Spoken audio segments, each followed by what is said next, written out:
Howard Gardner nasceu em 1943. É professor da Harvard University e da Boston University School of Medicine e diretor sênior do Projeto Zero de Harvard. Gardner é autor de centenas de artigos e mais de 20 livros traduzidos em 22 línguas. Recebeu inúmeros prêmios e títulos honorários em 20 universidades em diversos países. Como psicólogo do desenvolvimento, Gardner acreditava que suas pesquisas sobre a inteligência teriam repercussão entre seus pares. Mas o que ocorreu foi que a sua teoria das inteligências múltiplas tornou-o mundialmente conhecido e estudado principalmente por educadores. Nos últimos anos, Gardner tem se dedicado especialmente a estudar as implicações educacionais de sua teoria. Quando nós conversamos a respeito da teoria das inteligências múltiplas, uma das coisas mais essenciais é entender por que o Gardner não chamou essas inteligências de talentos. Ele opta por não chamar de talentos porque ele disse que achava pouco perto da grandiosidade que a inteligência tem. Para ele, a inteligência é um potencial biológico, mas é mais do que isso. Para o Gardner, a inteligência está associada à capacidade de resolver problemas, de ter projetos, de desenvolver projetos que sejam socialmente úteis e, mais do que sonhar, ir atrás de realizar esses projetos. E aí ele diz uma coisa interessante, que para criar alguma coisa socialmente útil, você não tem uma forma só de criação. Você tem a criação na arte, você tem a criação na música, você tem uma criação voltada para a sua profissão. Então, o que ele percebe? Estudando os pacientes com danos cerebrais, estudando diferentes pessoas, olhando para os alunos, que nós temos múltiplas inteligências. E que essa capacidade de resolver problemas, de criar, ela pode acontecer em muitas áreas diferentes do cérebro. É aí que todas as pesquisas dele se juntam e ele diz, é quase nas vésperas de publicar Frames of Mind que eu digo, não é para chamar de talento, é para chamar de inteligências mesmo, são múltiplas. Gardner sempre foi interessado pela arte e música em particular, tendo sido, inclusive, pianista e professor de piano. Por que a arte raramente aparece nas pesquisas sobre o funcionamento da mente humana? Aí está o início dos estudos que o levaram à teoria das inteligências múltiplas. Gardner passa a realizar pesquisas na área da neurologia, estudando onde estão localizadas no cérebro algumas faculdades, como a fala ou a capacidade de ver. Essas pesquisas são feitas a partir de pessoas que sofreram danos cerebrais e perderam parte de uma faculdade. Então se pergunta, será que há um lugar especial no cérebro para as artes? Para a linguagem ou para questões que envolvam a lógica? Ao final de 20 anos de estudo, Gardner tem um trabalho pronto a ser publicado, quando é procurado pela Fundação Europeia Bernard van Leer, com um desafio. Como essas pesquisas sobre a cognição podem auxiliar na educação? Após ampliar muito seus trabalhos, publica seu livro Estruturas da Mente, com as bases da teoria das inteligências múltiplas. A primeira versão da teoria das inteligências múltiplas tem 7 inteligências. Por que 7? Número mágico? Não, porque naquele momento eram as capacidades que o Gardner tinha identificado. Ele dizia que 2 já estavam amplamente estudadas, a lógico-matemática e a linguística. Então, a linguística, aquela inteligência associada a pessoas que escrevem, que falam, que lidam, criam, resolvem problemas através de múltiplas formas da linguagem oral e escrita. A inteligência lógico-matemática, associada à capacidade de lidar com números, mas também de resolver problemas, de seguir encadeamentos lógicos de ideias, e aí nós vamos ter os advogados, os cientistas, todas as pessoas que de alguma forma precisam ou usam ou têm uma grande capacidade de olhar de forma lógica para os problemas que têm para resolver, para as coisas que precisam criar.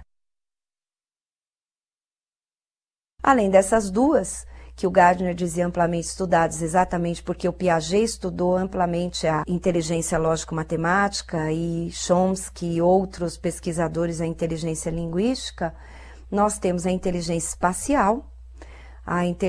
espacial ligada à capacidade de olhar para o espaço e fazer transformações e entender o espaço. A inteligência corporal sinestésica, presente em todos aqueles, ou manifesta em todos aqueles que fazem do corpo o veículo para a manifestação do pensamento, da criação, da arte. Também temos duas inteligências mais pessoais, no seguinte sentido, elas estão ligadas, diz o Gardner, ao relacionamento com as pessoas. Então, a inteligência interpessoal, aquela inteligência que me permite ver o humor do outro, entender o outro, captar o outro na sua essência, presente muitas vezes nos vendedores e nos comunicadores, é na sensação, na percepção, na captação do outro como um legítimo outro. A inteligência intrapessoal, que é uma inteligência muito ligada ao autoconhecimento, ao autocontrole. A inteligência musical, que é aquela inteligência que me permite criar, né? Óbvio que o Gardner, como musicista, se dedicou muito a essa inteligência. E aí ele inclui a capacidade musical, que é a sensibilidade a sons, a ritmos, a músicas, como uma das 7 inteligências.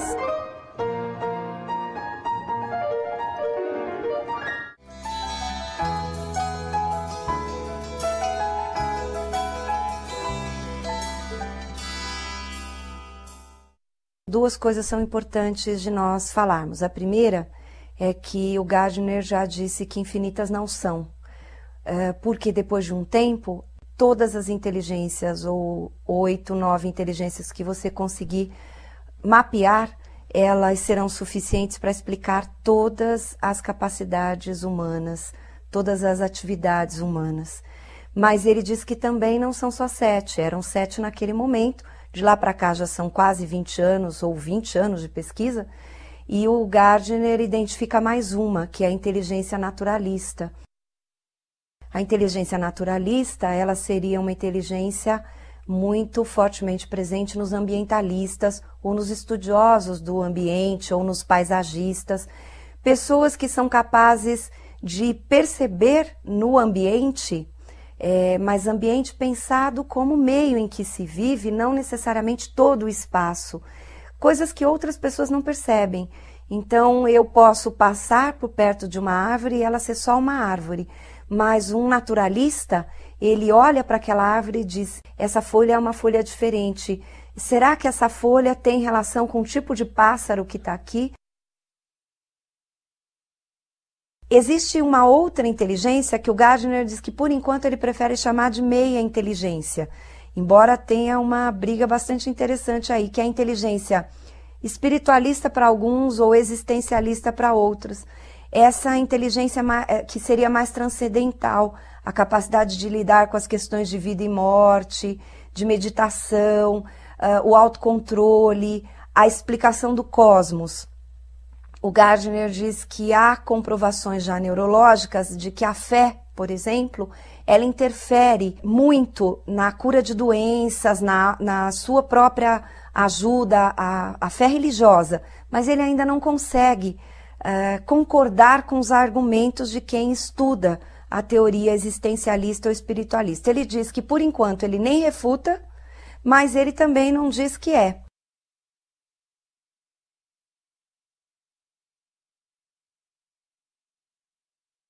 E aqui no Brasil, alguns pesquisadores, né, trouxeram uma outra possibilidade, que foi a inteligência pictórica. Essa inteligência vem sendo estudada desde mais ou menos 1994, inicialmente pelos trabalhos do professor Nilson Machado, da USP, e depois, com a minha colaboração, nós estudamos a possibilidade dessa inteligência, que seria a inteligência para criar e resolver problemas no âmbito da imagem, da expressão pictórica, do desenho. Isso também está em estudo, ela é muito validada aqui no Brasil, mas o Gardner ainda não teve nenhum posicionamento a esse respeito.